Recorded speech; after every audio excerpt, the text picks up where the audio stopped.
Hey, what's up, Market Moose? Mike from the Moose on the Loose. How are you doing on this Wednesday? No, not Wednesday, Friday, man. I'm all lost. Sorry, guys. So next week, if you are Canadian and you are 5 years before to 5 years in your retirement, you are about to make a lot of important decisions. There are important decisions about withdrawal strategies, about how to invest your money, about taking CPP and OAS, and there are a lot of questions to that. And most of those questions, the answer is it depends, right? So next week, instead of telling you it depends, I'm going to provide you with a framework during my webinar so you can understand how to take the decisions and weigh the pros and the cons for each of them. So each situation is different, but once you know the pros, the cons of all of that, you'll be able to take the right decision for you and build your retirement plan and finally enjoy life, right? So you can sign up for a free webinar that will happen next Thursday on retirementloop.ca/webinar. So retirementloop.ca/webinar.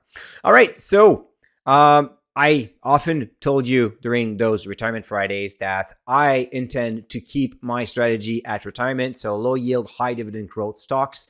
And I will combine this with a cash reserve to have some money on the side whenever the market is down. I won't have to sell shares, but rather withdraw from that cash account. So there is a huge opportunity cost here because nothing is perfect and there's no free lunch in finance. So every single time you need to weigh the pros and the cons. So today we're going to take a look at the downside of the cash reserve. So first, let's take a look at the strategy. So strategy is quite simple. In an ideal world, you would live off your income and never touch your capital, right? So that is how retirement was envisioned by many Canadians for ages. You invest $1 million at 4 or 5%.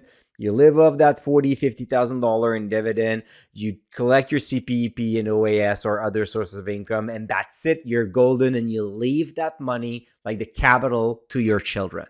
Well, that's interesting. And I totally get it. I totally respect it if that's your choice. Again, each situation is different, but my ideal world is a bit different. My ideal world is to spend more, enjoy most of that time with my wife and my children and my friends. And if I want to make donations, I want to see that money rolling and doing something while I'm alive. I think I'm going to feel a lot better seeing that money in action instead of like dying thinking that eventually it's going to be used, right? There's a saying where if you don't fly first class, your children will. So that is also along that mentality.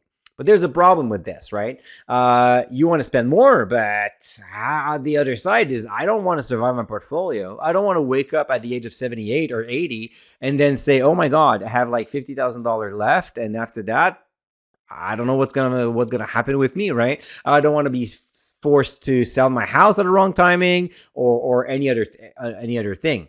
So for that reason, I decided to have an agile budget at retirement, keep my strategy, low yield, high dividend growth, and have that cash reserve. So the biggest risk at retirement when it comes down to withdrawals is the sequence of withdrawals. So if you withdraw 50 grand a year from your portfolio and you have to sell shares and you go into a down market of like down 20, 25, 30%, yeah, that's going to hurt, right? So you're taking down $50,000, but you're selling during the worst timing possible, and that will impact the rest of your retirement, especially if those bad years happen at the beginning of your retirement. So the cash reserve has this utility of you don't have to sell shares. You can just take money from that.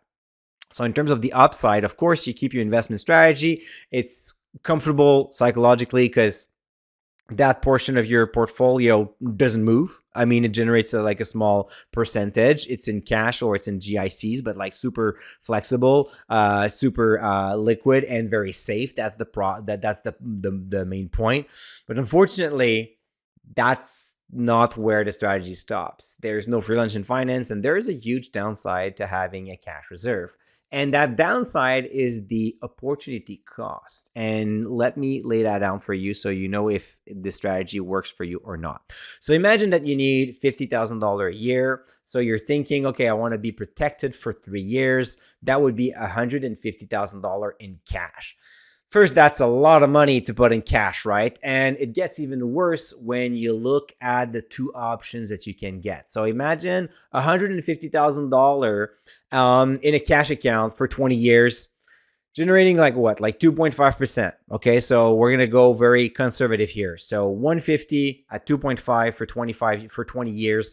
That's a total of like $245,000 if you don't touch it. So in 20 years, you're gonna get nearly 250. Imagine instead that you would have stayed all in the stock market, and that $150,000 would have generated 6.5% annual return. Well, then that 150 became $528,000. There's an opportunity cost between 528 and 245 of 283. So almost $300,000 in 20 years. Academic studies have shown that this is not an optimal way to invest your money. I mean, that's a lot of money leaving on the table. And I keep telling you this about other investment strategies. Oh, yeah, that works, but you're leaving money on the table. Well, the cash reserve is about the same. So is there a solution for that? Well, I think there is, because you can mitigate that impact within your investments. So instead of sitting on a huge cash reserve, so 3 full years of retirement income, I mean, I guess that you're going to sleep very well, but there's a huge cost for that. So if your sleep is worth about $300,000 in the next 20 years, it's totally fine. If it's not, I think I have the solution for you. So why don't you just that's good. Why don't you just bridge the gap instead? So imagine that you generate $40,000 in dividends. So you invest $1 million at 4%, that's 40 grand, right? And you need 50. Well, there you go. The gap between what you generate from your portfolio and what you need to withdraw is $10,000. So if you want to have the same protection for 3 years, now your cash reserve is only 30 grand. So then the impact of having 30 grand invested at 2.5% instead of 6.5, not that much. And this is how you can turn around and not having a pile of cash, because I don't think it's optimal either. I mean, the best way to make your portfolio grow is, of course, to focus more on equities. I get that this may not be your strategy, and that's totally fine. There are actually plenty of different strategies that work. And actually, if you want to sit on the pile of cash of like 4 or 5 years, but your retirement plan still works, and for you, this is your number one priority, well, there you go. It's your priority. So no one is here to argue about that. If you sleep well at night and you have a plan, that's the most important part. If you want to improve that plan, I have 6 retirement upgrades that I will explain and tell you about in the webinar next week. So again, you can register at retirementloop.ca/webinar. So Retirement Loop, that's LOOP.ca/webinar. It's 100% free. If you cannot attend to the live event, you're going to receive the free replay as well. But in that webinar, we're going to answer major questions such as when to take your RSPs, when to take CCPP and OAS, should you convert your RSP into a RIF, how can you make sure that you double check and triple check your retirement plan to make sure that you're okay. All of those questions will be answered in the webinar.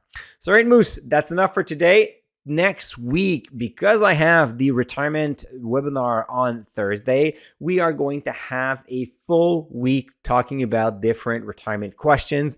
If you have any of them, well, feel free to send them to me in the comment section on the YouTube channel. So all the Moose on the Loose are on Spotify and Apple Podcasts, but you can also watch them on YouTube, and you can comment, ask your question over there, and I'll do my best to answer all of them next week. So, all right, Moose, take good care and stay invested.